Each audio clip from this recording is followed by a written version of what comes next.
When you cross into your late 60s and early 70s, no one really warns you about the emotional shift.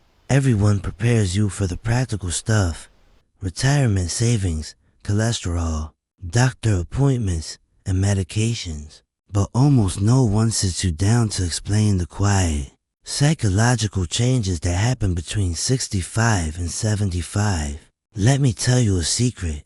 This isn't the decade where life becomes impossible. It's the decade where life starts to feel heavy, ordinary. Everyday things suddenly require a little more energy, a little more patience, and a little more courage.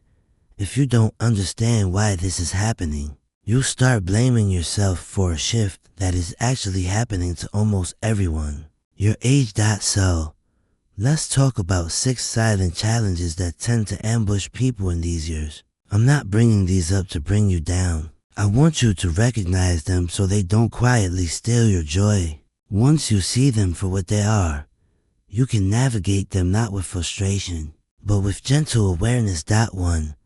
The trap of sameness. One creeps up on you. One day you realize you're driving the exact same routes, eating the same meals, and sitting in the same chair, watching the days blur together as if your life has been photocopied. After I turned 70, I realized my world was shrinking. I was comfortable, but I wasn't curious anymore. Here is the truth. A brain ages faster when it stops being surprised. People think staying sharp is just about doing crossword puzzles, but what actually keeps the mind vibrant is novelty. When every day looks identical, your brain stops recording memories. You don't need to skydive to fix this. Just introduce small interruptions. Drive a different route. Read a new author. Sit on a different park bench. Give your brain a reason to wake up and pay attention. 2. The quiet fade of connection. This is the embarrassing one. Your social world doesn't usually vanish overnight. It slowly evaporates. You skip a phone call because you're tired. You decline an invite because staying home is easier. Suddenly, months have passed and the phone is silent. The real danger here isn't just being alone. It's losing the instinct to reach out. At this stage in life, you don't need a packed social calendar. You just need micro connections. Chat with the cashier, wave to a neighbor, talk to your barber. These tiny interactions are vital. And remember, action must come before motivation. Don't wait until you feel like socializing. Put your shoes on and go out. The desire to connect will usually follow you out the door. Learn the difference between the peace of solitude and the starvation of loneliness. 3. The pride of going. The Eleanor generation was taught that strength means carrying the load by yourself. You spent decades being the provider, the caretaker, the problem solver. So, asking for help feels like a defeat. But refusing help doesn't protect your dignity. It often just delays a disaster. I knew a fiercely independent man who refused to let anyone help with his yard or drive him to the doctor.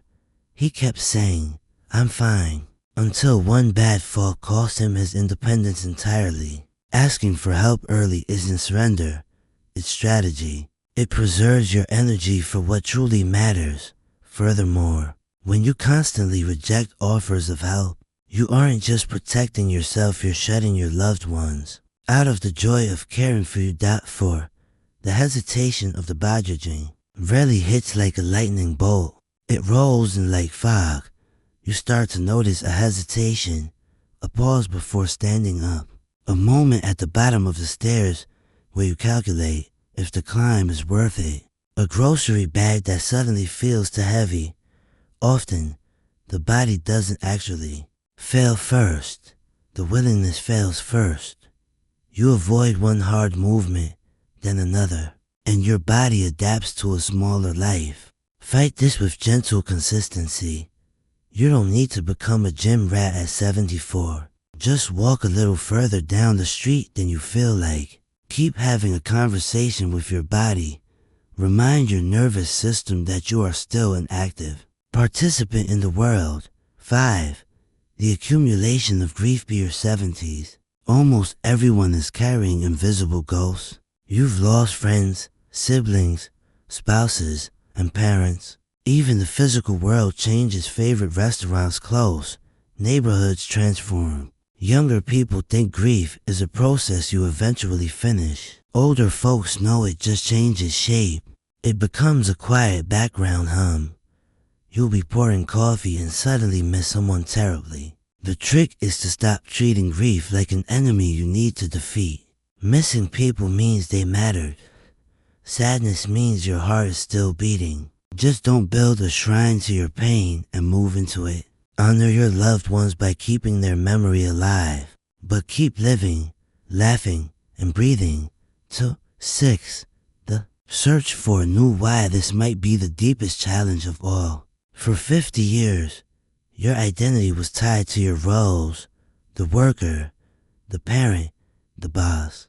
When the kids leave and the career ends, you wake up asking a terrifying question: who am I now? Many seniors fall into depression because they are mourning the loss of their utility. But the final chapter of life isn't about being constantly needed by the world. It's about finally meeting yourself beneath all the roles you've played for decades. Shift your identity from achievement to presence. Find what makes you feel alive. Whether that's tending a garden, painting, or simply enjoying your own company without guilt. The takeaway: people who age with the most grace aren't necessarily the wealthiest or the healthiest. They are the ones who learn the art of softness. They stop fighting reality and start adapting. They stop measuring their worth by how fast or productive they are and start finding joy in the microscopic moments: a warm mug of coffee, a grandchild's voice, the evening light hitting the kitchen table. If you are in this season of life and things feel heavy, please hear this. You are not failing. You are simply navigating a brain and body that require a little more intention than they used to. That is not weakness. That is the human experience. Despite the losses, there is still profound beauty available to you. There is still curiosity, connection, and purpose left. It just looks a little quieter and a lot truer than it did when you were young. Take the walk. Make the call. Try something new. Let someone help you. Be a little kinder to yourself today than you were yesterday.